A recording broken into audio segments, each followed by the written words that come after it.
Hello everyone, welcome back to my another new video. তো সকাল সকাল লিও চলে এসছে আমাকে ঘুম থেকে তোলার জন্য, চেটে চেটে বলছে ওঠ, খিদে পেয়েছে আমার, ওঠ ওঠ ওঠ। আর আমার ওঠার একটু ইচ্ছে নেই, কারণ খুব ওয়েদারটা ভালো ছিল। আর ওপরে শুরু হয়ে গেছিল পুজো, কারণ আজকের দিনে আমাদের গোপাল গোপাল বসেছিল, তো গোপালদের বার্থডে কাইন্ড অফ। সো এই যে আমার গোপাল দোলনায় বসে গেছে, দুজনেই বসে গেছে সেজে গুজে। আমি ওপরে এসে দেখছি মা দোলনায় অলরেডি বসিয়ে দিয়েছে, কারণ আমি একটু লেট করে ঘুম থেকে উঠি, এটা আমার স্বভাব। তো তারপরে এসে দেখলাম পায়েসও অলরেডি রেডি হয়ে গেছে। তারপরে আমি মা সবাই মিলে লেগে গেছিলাম ভোগের জন্য। এখানে খিচুড়ি ভোগ দিয়েছে, আর এখানে মা বাকি রান্নার করছিল, ভোগ রান্না বাকি করছিল। আর এখানে নাড়ু পাক দিয়ে দিয়েছিল, আমি আর বাবা বসে বসে সুন্দর গোল্লা গোল্লা করে নাড়ু তৈরি করছিলাম। আমরা সবাই মিলে মাল্টিটাস্কিং করছিলাম অ্যাকচুয়ালি, যাতে মায়ের একটু হেল্প হওয়া যায় আর কি। আমি একা ভোগ করতে একটু ভয়ই পাই, মাকে ছাড়া, ভোগ বলে কথা। তো তাই আর কি। আর কি সুন্দর লাগছিল।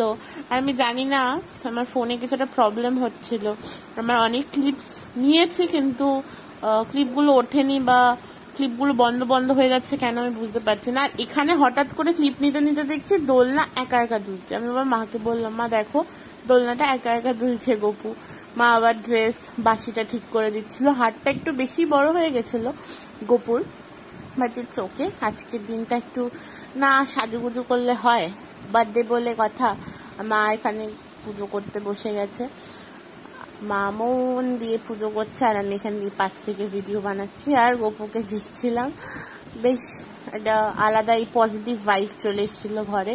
আর হঠাৎ দেখছি ছাদে বৃষ্টি নেমেছে, আমি আর দাদা দৌড়াতে দৌড়াতে ছাদে গেছি। জাস্ট পাগলা হয়ে গেছিলাম গরমে, আর রোদের মধ্যে বৃষ্টি হচ্ছিল, আমি আর দাদা ভিজছিলাম, লিটারালি ভিজছিলাম। আর তারপরে যেইভাবে ঝ্যাটাপেটা খেয়েছি সেটা আর বলার মতন নয়, ঠিক আছে। প্রচন্ড মেরেছিল মা, এই যে আমার অবস্থা। তারপর একটু রেস্ট নেওয়ার পর রাত্রিবেলা বেরিয়ে গেলাম নাইট কুইন, সেটা হচ্ছে বারাইপুরে। কারণ আমি বোর হলেই তো একটু ঘুরতে যাই, তাও এখানে এসেছিলাম চা খেতে। আমরা কতটা ইউজলেস হলে এখানে চা খাওয়ার জন্য সেই আমার বাড়ি থেকে এখানে আসি।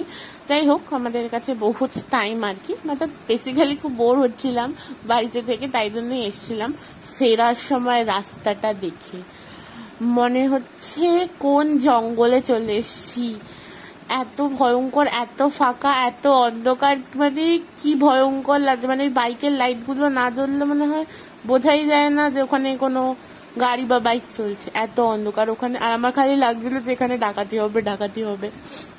এত ভয় পাচ্ছিলাম আমি লিটারালি এরকম অন্ধকার পাহাড় ছাড়া পাইনি, বাট এই ফার্স্ট টাইম দেখলাম এখানে। তারপরে ব্রিজে উঠে ফাইনালি একটু রিল্যাক্স হলাম যে না, এবার ঠিক আছে, এবার আমরা সবাই সেফ, আমরা এবার একটু ফ্রিলি থাকতে পারি। তো ওখান থেকে বেরিয়ে চলে গেলাম হচ্ছে পাটুলির দিকে, কারণ আগের দিন পাটুলি ঘুরে বেশ ভাইবটা বেশ ভালো লেগেছিল। তো আজকে ভাবলাম চলো আরেকবার পাটুলি ঘুরে আসা যাক। তো এখানে এসে দেখছি বাপ রে বাপ 24 ঘন্টা এখানে ভিড়, ফাঁকাই থাকে না। এটা ফাঁকা কি আদৌ কোনোদিন থাকে? আমি এটাই ভাবতে এলাম, এসে দেখছি না, আজও ফাঁকা নেই পাটুলি। আমরা একটু জায়গা খুঁজছিলাম দাঁড়ানোর জন্য, কিন্তু কোথাও জায়গা নেই। তারপরে ফাইনালি একটা জায়গা পেয়ে নামলাম।